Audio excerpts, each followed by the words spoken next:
அன்னம் சீரியல்ல அடுத்தடுத்து ரொம்பவே சூப்பரான பரபரப்பான விஷயங்கள் எல்லாமே நடக்க போகுது. ஒரு பக்கம் வந்து இந்த சுந்தரம் பார்த்தீங்கன்னா, எப்படியாவது நம்ம சண்முகம் குடும்பத்த பழி வாங்கணும், அந்த ஆள கொலை பண்ணிறணும் அப்படின்னு பயங்கரமான வெறியில வந்து பார்த்தீங்கன்னா போராடிக்கிட்டு இருக்காரு.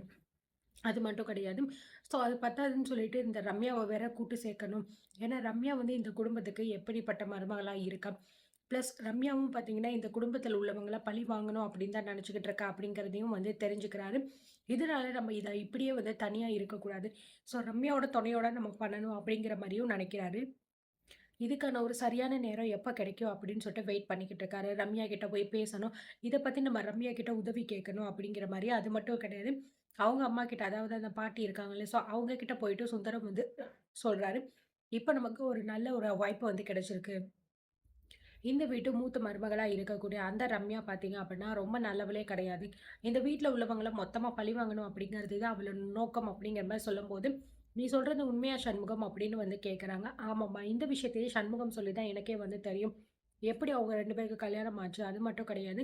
இந்த வீட்ல உள்ளவங்கள பழி வாங்கணும், இந்த வீட்ல உள்ளவங்களுக்கு நிம்மதியே இருக்கக்கூடாது அப்படிங்கிறது தான் அவளோட பிளான்மா அப்படின்னு சொல்லும்போது, அப்போ நம்ம ஏன் அவகிட்ட வந்து உதவி கேட்கக்கூடாது அப்படிங்கிற மாரி சொல்றாங்க.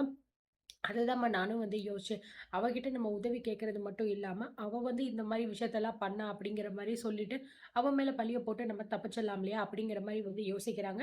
ஸோ ஒரு சரியான நேரம் பார்த்து ரம்யா கிட்ட நம்ம பேசிக்கலாம் அப்படிங்கிற மாரி வந்து முடிவெடுக்கிறாங்க. இந்த பக்கம் வீட்ல பார்த்தீங்க அப்படின்னா, நம்ம ரம்யா வந்து சரவணன வந்து இந்த மாரி வாக்கிங் போலாம் அப்படிங்கிற மாரி வந்து கூப்பிடுறாங்க. ஸோ வெள்ளனே வந்து நம்ம ரம்யா எந்திரிக்கிறாங்க. எந்திரிச்சுட்டு வந்து, "என்ன சரவணன் இன்னும் வரைக்கும் எந்திரிக்காம முழிச்சு இது தூங்கிக்கிட்டே இருக்காரே" அப்படின்னு நெனச்சு, எந்திரிங்க சரவணன், இன்னும் என்ன தூங்கிட்டே இருக்கீங்க? மணி என்ன ஆகுது தெரியுமா? இன்னைக்கு உங்களுக்கு ஒரு இன்டர்வியூ வேற இருக்குல்ல, அப்படிங்கிற மாரி வந்து நம்ம ரம்யா எழுப்புறாங்க. ஸோ நம்ம ரம்யா கூப்பிட்டதுக்கப்புறம் சரவணனும் பார்த்தீங்க அப்படின்னா எந்திரிச்சுறாரு. "என்ன மேடம், என்ன விஷயம்?" அப்படின்னு சொல்லும்போது, "என்ன சரவணன், இன்னைக்கு உங்களுக்கு இன்டர்வியூ இருக்குன்னு சொன்னீங்கல்ல?" அப்படின்னு சொல்லும்போது, "ஆமா மேடம். அதுக்கு தான் இன்னும் டைம் இருக்கே." அப்படின்னு சொல்லும்போது, "அதெல்லாம் ஓகே சரவணன். இதுக்கப்புறமும் நீங்க ரொம்பவே வந்து ஃபிட்டா தான் இருக்கணும். அதனால இப்ப நான் வந்து வாக்கிங் போப்போறேன். என் கூட சேர்ந்து நீங்களும் வாங்க." அப்படிங்கிற மாரி சொல்லி கூப்பிடுறாங்க. "என்ன மேடம் சொல்றீங்க? நானும் உங்க கூட சேர்ந்து வரணுமா?" அப்படின்னு சொல்லும்போது, "ஆமா சரவணன். நீங்களும் என் கூட வாங்க." அப்படின்னு சொல்லிட்டு, ஸோ 2 பேருமே கிளம்பி "நீங்க போயிட்டு ஃப்ரெஷ் அப் ஆயிட்டு வாங்க." அப்படின்னு சொல்லிட்டு நம்ம ரம்யா பார்த்தீங்க அப்படின்னா நிக்கிறாங்க. "இன்னைக்கு போயிட்டு இன்டர்வியூல நீ வந்து அசிங்கப்படுறத நான் என் கண்ணால பார்க்க போறேன்." அப்படிங்கிற மாரி சொல்லிட்டு, ஸோ அப்ப கூட வந்து நம்ம ரம்யா நல்லவ மாரிலாம் வந்து கிடையாது. என்னென்ன வில்லித்தனம் பண்ணணுமோ எல்லாத்தையுமே கரெக்ட்டா பண்றாங்க. ஸோ நம்ம ரம்யா சரவணன் பார்த்தீங்கன்னா, ரெடியாகி வந்ததுக்கப்புறம் 2 பேருமே வந்து இறங்கி கீழ வந்துடுறாங்க. வந்ததுக்கப்புறம் இந்த பக்கம் வந்து நம்மளுடைய செண்பகம், அதுக்கப்புறம் மணி எல்லாருமே உட்காந்துக்கிட்டு இருக்காங்க. ஸோ இந்த மாரி வந்து ஆன்டி நாங்க 2 பேருமே வந்து வெளியில வாக்கிங் போறோம். அப்படிங்கிற மாரி சொல்லிட்டு 2 பேருமே போறாங்க. "ஆ ஓகேடாம்மா, ஓகே தங்கம். நீயும் என் புள்ளையும் வாக்கிங் போறத பார்த்தாலே எனக்கு அவ்ளோ சந்தோஷமா இருக்கு. 2 பேருமே தாராளமா போயிட்டு வாங்க." அப்படின்னு சொல்லிட்டு 2 பேரையுமே வந்து அனுப்பி வச்சுடுறாங்க. ஸோ இவங்க 2 பேரும் இங்கிட்டு போனதுக்கப்புறம் பார்த்தீங்க அப்படின்னா, கொஞ்ச நேரம் கழிச்சு வந்து மறுபடியும் வந்து எல்லாருமே உட்காந்துக்கிட்டு இருக்காங்க. அதுக்கப்புறம் இந்த செண்பகம், மணி, கட்டகுண்டு எல்லாரும் உட்காந்துக்கிட்டு இருக்காங்க. நம்ம கார்த்திக்கும் வந்து வேலைக்கு ரெடி ஆயிட்டு, ஸோ எனக்கு வந்து டிஃபன் எடுத்து வை, நான் வந்து சாப்பிட்டு கிளம்பணும் அப்படிங்கிற மாரி வந்து உட்காந்துருக்காங்க. ஸோ நம்ம மணி பார்த்தீங்கன்னா, ஜாடமாடையாவே வந்து நம்மளுடைய கார்த்தியையும், அதுக்கப்புறம் பார்த்தீங்கன்னா, நம்மளுடைய அண்ணத்தையும் பேசிக்கிட்டு இருக்காங்க.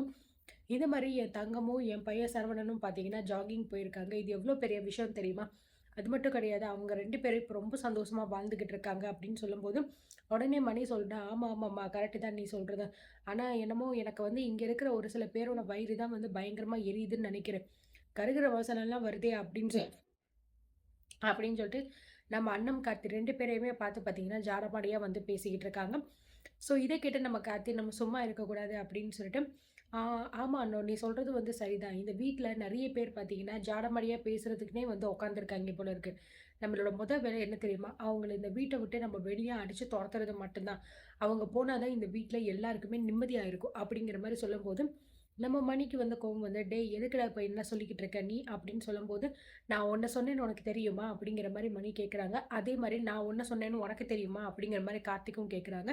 ஸோ நம்ம அண்ணன் பார்த்தீங்கன்னா, "பேசாம வாய மூடிட்டு சும்மா இருங்க சின்னதா. எதுக்கு இப்ப தேவையில்லாம ஏதாவது நீங்க பேசிக்கிட்டு இருக்கீங்க?" அப்படின்னு சொல்லும்போது, இத கேட்ட நம்ம செண்பகம் பார்த்தீங்கன்னா, "நீ நல்லா அவனுக்கு வந்து மந்திரம் ஓதுடி. அப்படி பண்ணி பண்ணி தானே அவன நீ உன் சேலையில வந்து முடிஞ்சு வச்சிருக்க. இதெல்லாம் நான் என்ன பார்க்காம இருக்கேன்னு நீ நெனச்சுக்கிட்டு இருக்கியா?" அப்படிங்கிற மாரி நம்ம செண்பகமும் வந்து சொல்லிர்றாங்க. ஸோ அதுக்கப்புறம் அவங்க 2 பேரும் வாய மூடிட்டு அமைதியா இருந்துர்றாங்க. இந்த பக்கம் பார்த்தீங்க அப்படின்னா, வெளியில ஜாகிங் போன நம்ம ரம்யா, சரவணன் 2 பேருமே வராங்க. "வாங்க, வாங்க. இப்பதான் உங்கள பத்தி நான் பேசிக்கிட்டு இருந்தேன். உங்களுக்கு ஆயுசு 100. உங்கள பத்தி தான் நான் நெனச்சுக்கிட்டு இருந்தேன். இன்னும் நீங்க வரலேன்னு சொல்லிட்டு, கரெக்ட்டா வந்துட்டீங்க. "என்ன தங்கம் தோப்பெல்லாம் நல்லா சுத்தி பார்த்தியா? எப்படி இருந்துச்சு?" அப்படின்னு சொல்லும்போது, "ஆமா ஆன்ட்டி நான் தோப்பெல்லாம் சுத்தி பார்த்தேன். ரொம்ப சூப்பரா இருந்துச்சு ஆன்ட்டி. அங்க வாக்கிங் போறதுக்கே அவ்ளோ பீஸ்ஃபுல்லா ரொம்ப அமைதியா இருந்துச்சு. இதுக்கப்புறமும் தினமுமே வந்து அங்கேயே தான் வந்து வாக்கிங் போலாம் அப்படின்னு பிளான் பண்ணியிருக்கோம். நானும் சரவணனும்." அப்படிங்கிற மாரி வந்து சொல்றாங்க. "ரொம்ப நல்லது தங்கம். உனக்கு புடிச்சிருக்குன்னா தாராளமா நீ என்ன வேணாலும் செய்யு. அது மட்டும் கிடையாது, சரவணன கூட இப்ப நீ வாக்கிங் கூட்டிட்டு போக ஆரம்பிச்சுட்டல்ல. இதெல்லாம் பார்க்கும்போது ரொம்ப சந்தோஷமா இருக்கு எங்களுக்கு." அப்படிங்கிற மாரி வந்து சொல்றாங்க. சரி ஆன்டி. எனக்கு கொஞ்சம் வந்து ஆஃபீஸ் வேலை இருக்கு. அதனால நான் சீக்கிரமா கெளம்பணும். நான் போயிட்டு ரெடி ஆயிட்டு வந்துர்றேன் அப்படின்னு சொல்றாங்க. சரி ஓகே தங்கம். நீ போயிட்டு ரெடி ஆயிட்டு வா அப்படின்னு சொல்லிட்டு செண்பகமும் பார்த்தீங்கன்னா, ரம்யாவ வந்து அனுப்பி வச்சுடுறாங்க. இந்த பக்கம் பார்த்தீங்க அப்படின்னா, நம்ம சரவணன் வந்து, "அம்மா எனக்கு நான் இன்னைக்கு எவ்ளோ சந்தோஷமா இருக்கேன்னு தெரியுமா?" அப்படின்னு சொல்றாங்க. "என்னடா சரவணா என்னாச்சு?" அப்படிங்கிற மாரி கேட்கறாங்க. நம்ம வாக்கிங் போனோம்லம்மா, நம்ம தோப்பு ரம்யா மேடம்க்கு ரொம்பவே புடிச்சிருச்சும்மா. அவ்ளோ சூப்பரா நல்லாருக்கு அப்படின்னு சொல்லிட்டு ரொம்ப சந்தோஷப்பட்டாங்க.